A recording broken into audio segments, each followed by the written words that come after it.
Welcome back to our Geology Dean mini-series on crystallography. So far, we've explored the amazing world of crystal lattices and symmetry. But have you ever wondered why crystals of the same mineral don't always look identical? Why can one quartz crystal be a long, elegant prism while another is short and stubby? The answer lies in two key concepts: crystal form and crystal habit. Let's break it down. First, what is a crystal form? A crystal form is a set of crystal faces that are all related to each other by the crystal's internal symmetry. Think of it as a blueprint for the ideal shape. Simple forms include cubes, like you see in halite or pyrite; octahedra, which look like two pyramids joined at the base, common in diamond or fluorite; and prisms, which are elongated shapes with parallel faces. These forms are a direct expression of the crystal's underlying atomic structure and symmetry group. They represent the perfect, idealized shape a crystal could have. But reality is often more complex,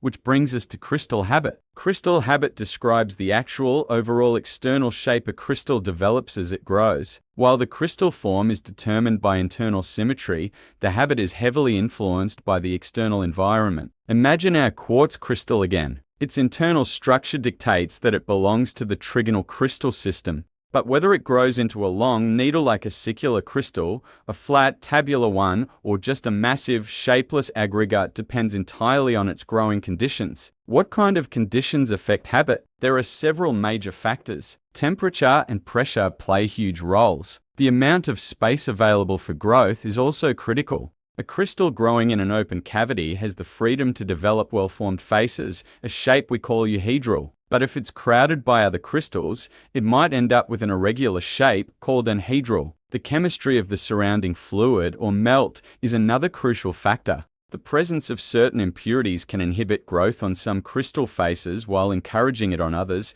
drastically changing the final shape. For example, calcite normally forms rhombohedrons, but in the presence of magnesium, it can grow into a steep, pointed shape called scalenohedral. So, to put it simply, form reflects the internal symmetry, the crystal's fundamental identity. Habit reflects the environmental journey, the story of how it grew. A single mineral, like quartz, has a specific crystal form dictated by its structure, but can display a wide variety of habits depending on its life story. For geologists, this is incredibly useful. By studying a crystal's habit, we can deduce valuable information about the temperature, pressure, and chemical conditions under which it formed. It's like reading a chapter of Earth's history, all locked within the shape of a single crystal. This distinction between form and habit helps us understand the beautiful diversity we see in the mineral kingdom. Up next, we'll dive